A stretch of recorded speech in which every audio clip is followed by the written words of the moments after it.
Welcome into Webchat with the Mayor, Adam Nip with Woodstock Mayor Pat Sobeski. I offered Pat to do an outdoor segment, given the weather this week, do an Anderson Cooper CNN style kind of thing with Hurricane Sandy, and you actually agreed to do that, Pat. I was game to do it, but you didn't have a sock for your microphone to break down the wind, so we had to come inside. No, we don't want to do that.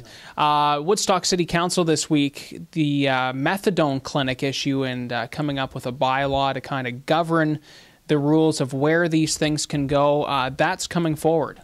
Yes, this has been an issue that's been before council for now a couple years. We brought in an interim control bylaw a year and a half ago that said no more methadone clinics could come into the city for anywhere in the city. We extended that interim bylaw and expires this spring. In the meantime, planning staff have been looking at to see what they can do from a land use perspective in the planning.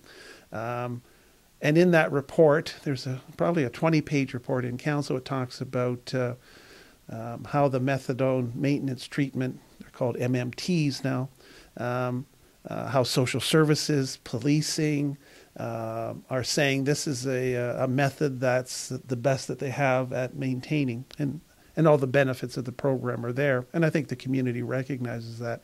The question is, we also have, in the city, we've been doing a lot of planning, recommending investment of money in the central business district.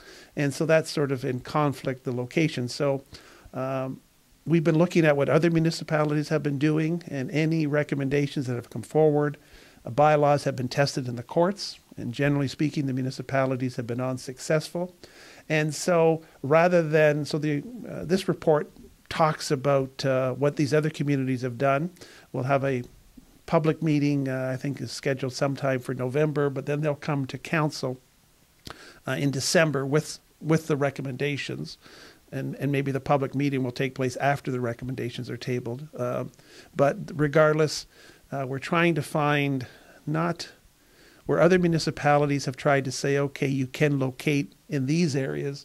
I think the approach that, from what I'm reading in the report and talking to planning, is it's more a case of where can't you go? And we have to look at previous bylaws that the city have had. For example, the commercial hotel, when they had adult entertainment, we put in a bylaw that they couldn't be close to schools and that sort of thing. So that's one approach that we've done in the past. And there's other things that we've done too. So all this will come forward. But I think on the council agenda is this 15-page report plus extra information that I think describe fully the issues and the complexity in dealing with this. So there's nothing on the table at this point to say, what areas we're going to start ruling out? Well, in the report, you'll see circles are drawing around school areas. So on the report, you'll see a number of circles, but again, closer examination, they're around the schools. Okay. We're getting a new agreement with the OLG. That's coming forward this Thursday.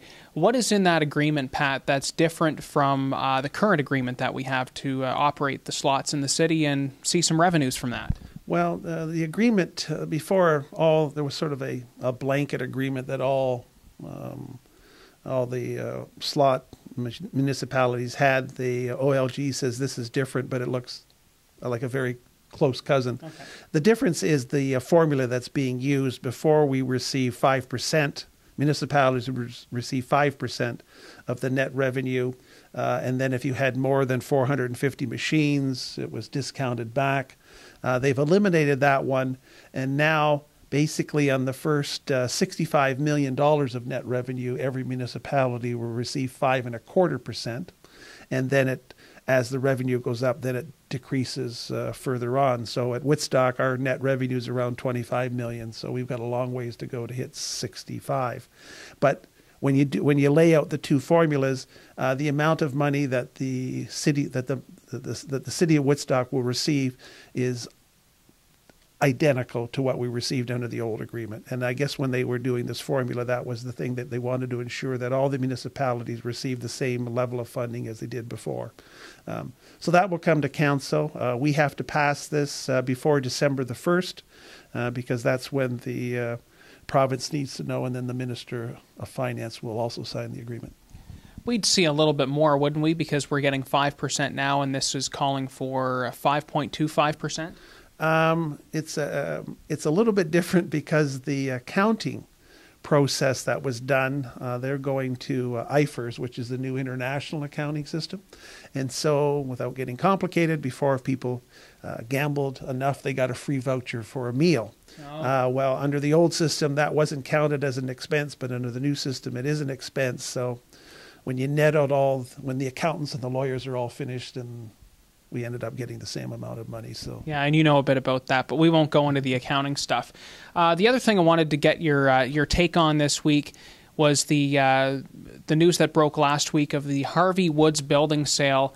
This has been, I guess, a long time coming, getting this piece of property not only purchased but redeveloped, and this must be some good news for City Hall. It certainly is a good news for the city. I recall when I ran in the 2003 to get elected.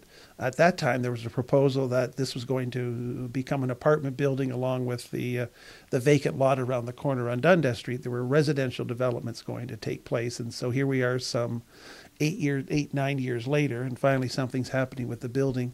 So it's a very positive news. I know that a lot of people have been looking at it for both residential use, commercial and office use. But finally, this group, Christian Homestead, has stepped forward. They have plans. They want to put in 50 apartment units. And that's their initial phase one. We haven't talked to them, so we haven't seen officially what they're planning. But certainly, it's good news for the city. It's a classic building, still in good shape on the outside, and it will certainly be helpful to the downtown. Any redevelopment of a brownfield building is exciting news, and we have brownfield buildings out in the industrial areas, but certainly to have this one, it seems to be in good hands with a group that has been successful in Woodstock, successful in what they've done in Hamilton, and so we're excited about their plans, and we hope it all comes together. All right, thanks for your time today, Pat. More on these and other issues Thursday night at Woodstock City Council. Thanks again. You're welcome.